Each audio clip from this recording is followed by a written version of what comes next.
Halo teman-teman, Bapakmu. Perkenalin, saya Diana. Saya dari kelas 9A nomor absen 3. Kali ini saya akan meringkas materi KD2 tentang sistem reproduksi pada hewan dan tumbuhan. Kali ini saya akan memilih tentang sistem reproduksi pada hewan. Selamat menyaksikan video saya, semoga dapat bermanfaat. Kali ini saya akan menjelaskan tentang perkembangbiakan hewan. Perkembangbiakan hewan terbagi dua jenis. Yang pertama, perkembangbiakan hewan secara generatif atau yang disebut dengan seksual. Yang kedua, ada perkembangbiakan hewan secara vegetatif atau yang sering disebut dengan aseksual. Kali ini saya akan menjelaskan tentang perkembangbiakan hewan secara generatif atau yang sering disebut dengan seksual. Perkembangbiakan hewan secara generatif adalah perkembangbiakan hewan dengan cara kawin, yaitu peleburan sel kelamin jantan dengan sel kelamin betina.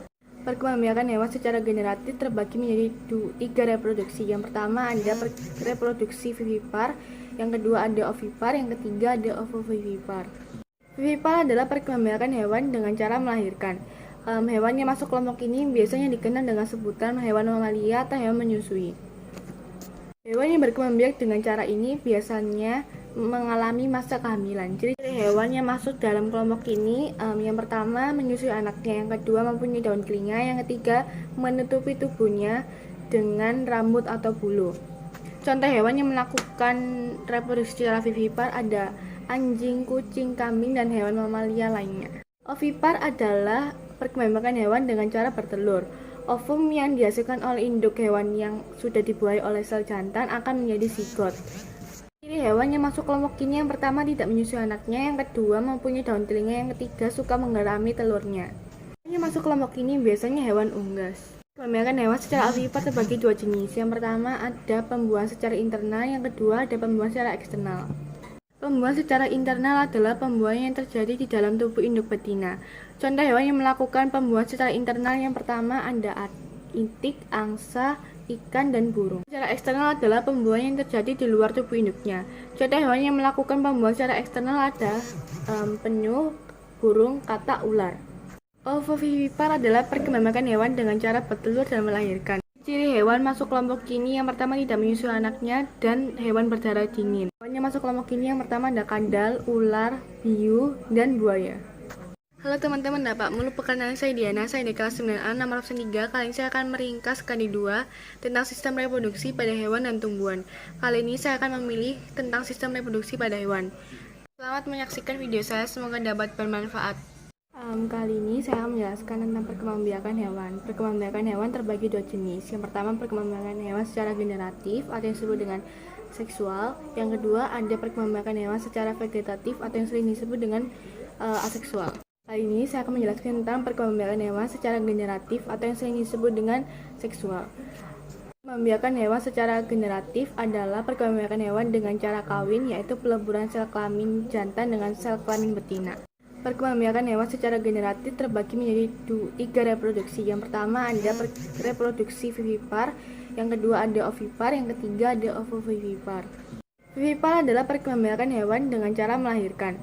Hewan yang masuk kelompok ini biasanya dikenal dengan sebutan hewan mamalia atau hewan menyusui. Hewan yang berkembang biak dengan cara ini biasanya mengalami masa kehamilan. Jadi hewan yang masuk dalam kelompok ini, yang pertama menyusui anaknya, yang kedua mempunyai daun telinga, yang ketiga menutupi tubuhnya dengan rambut atau bulu. Contoh hewan yang melakukan reproduksi secara vivipar ada anjing, kucing, kambing, dan hewan mamalia lainnya. Ovipar adalah perkembangbiakan hewan dengan cara bertelur. Ovum yang dihasilkan oleh induk hewan yang sudah dibuahi oleh sel jantan akan menjadi zigot. Ciri hewan yang masuk kelompok ini, yang pertama tidak menyusui anaknya, yang kedua mempunyai daun telinga, yang ketiga suka menggerami telurnya. Hewan yang masuk kelompok ini biasanya hewan unggas. Perkembangbiakan hewan secara ovipar terbagi dua jenis. Yang pertama ada pembuahan secara internal, yang kedua ada pembuahan secara eksternal. Pembuahan secara internal adalah pembuahan yang terjadi di dalam tubuh induk betina. Contoh hewan yang melakukan pembuahan secara internal yang pertama ada itik, angsa, ikan, dan burung. Secara eksternal adalah pembuahan yang terjadi di luar tubuh induknya. Contoh hewan yang melakukan pembuahan secara eksternal ada penyu, burung, katak, ular. Ovovivipar adalah perkembangbiakan hewan dengan cara bertelur dan melahirkan. Ciri hewan masuk kelompok ini, yang pertama tidak menyusui anaknya dan hewan berdarah dingin. Hewan yang masuk kelompok ini yang pertama ada kadal, ular, hiu, dan buaya. Saya akan melanjutkan penjelasan tentang reproduksi aseksual atau yang disebut dengan vegetatif. Reproduksi aseksual adalah reproduksi ini dilakukan oleh suatu makhluk hidup tanpa adanya kontribusi genetik dari makhluk lain. Reproduksi aseksual terdapat 3 kelompok. Yang pertama ada fragmentasi, yang kedua ada pembentukan tunas, yang ketiga ada parthenogenesis. Yang pertama, fragmentasi. Fragmentasi adalah individu baru terbentuk dari potongan tubuh induknya. Masing-masing potongan tubuh akan tumbuh dan berkembang menjadi individu baru. Contoh hewan yang melakukan reproduksi secara fragmentasi adalah cacing pelarania. Cacing pelarania mempunyai daya regenerasi yang sangat tinggi. Seekor cacing pelarania yang dipotong menjadi 3 bagian, masing-masing potongan akan tumbuh berkembang menjadi 3 ekor cacing pelarania. Begitu juga ketika dipotong menjadi 3 bagian, masing-masing tubuh dan berkembang menjadi 3 ekor cacing pelarania. Cacing pelarania bersifat hermafrodit, artinya dalam satu individu terdapat 2 macam alat reproduksi, yaitu alat reproduksi jantan dan alat reproduksi betina. Yang kedua ada pembentukan tunas. Pembentukan tunas adalah reproduksi aseksual dengan cara membentuk tunas untuk menghasilkan keturunan. Contoh hewan yang melakukan reproduksi dengan membentuk tunas adalah hidra. Individu baru hidra terbentuk dari bagian tubuh hidra dewasa. Setelah cukup besar, tunas akan melepaskan diri dari tubuh induknya.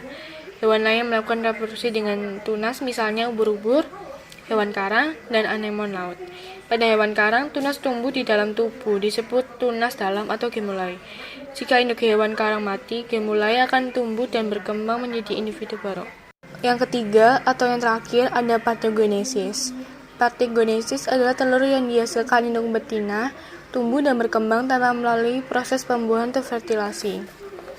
Contoh hewan yang melakukan reproduksi secara parthenogenesis adalah apit atau kutu daun. Pada saat sumber makanan melimpah, kutu daun akan melakukan parthenogenesis. Mengapa? Karena perkembangbiakan akan secara parthenogenesis lebih cepat daripada perkembangbiakan secara seksual.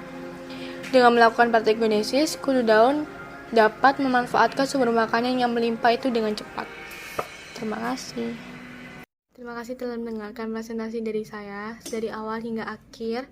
Semoga bermanfaat bagi kita semua. Sampai jumpa di lain hari. Dadah. Terima kasih telah mendengarkan presentasi dari saya dari awal hingga akhir.